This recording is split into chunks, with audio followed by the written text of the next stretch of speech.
Okay, so in this video we're going to take a look at a periodic table question, okay, that you might experience at Key Stage 3. So the questions on the periodic table of metals, you've got a periodic table split into sections. You'll notice that in this question they haven't given you any elements, okay?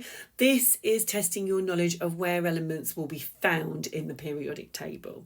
So it says here that the grey area, so that's this area here that I'm highlighting in blue, has metals in it.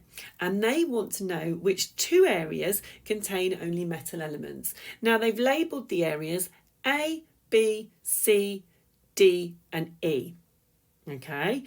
And what they're testing is that you're going to remember that here, this will be hydrogen. Okay. This will be group 1 and group 2.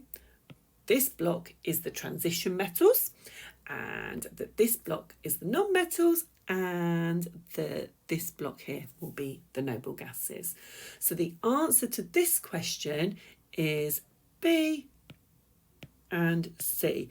B being the group 1 and 2 metals, and C being the transition metals.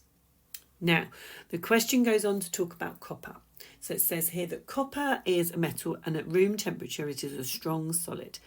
Give two other properties that show copper is a metal. So they're asking you to recall the information you've been taught about copper. Now, they want two answers, and there are several that you can give. So we're going to go for the most obvious. We know we use copper in wires. So we're going to say that we use copper. A property of copper is to conduct electricity. We don't have to write any more than that. That's the first one. Then you can talk about its melting point or boiling point. Okay, because they've given you a clue here saying strong. So what we're going to say, what I'm going to go for is high melting point. Okay, those are the two options I want. And the other answers that you could have given that would have gotten you a mark are that it conducts heat. You can talk about it being ductile or malleable so that we can change its shape slightly. You could say it is shiny or it has a high boiling point.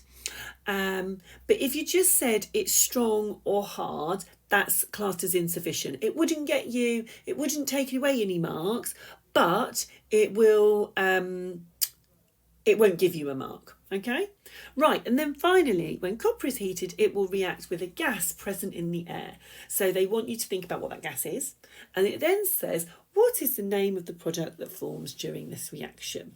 So the information we're given here is that it's going to react with a gas that's present in air. Your mind should instantly go to oxygen. Okay, and so when copper reacts with oxygen, they want you to link the two together to form the compound. So the answer that they are looking for is copper oxide. Okay, if you know your symbols and you write CuO, that is also accepted. Okay, right, we hope that just gives you a little idea of how you might answer a question about the periodic table and a different format in which you may see the periodic table, because that's really important as well. Okay, remember that we've got lots of other free videos on the YouTube channel. Check out the website as well. And also remember that on the website, there are lots of digital downloads that can help you. Editable worksheets along with the answer sheets that will support your learning. And you can pick which topic you want to get them for as well. You don't have to get them all. And we'll see you again soon.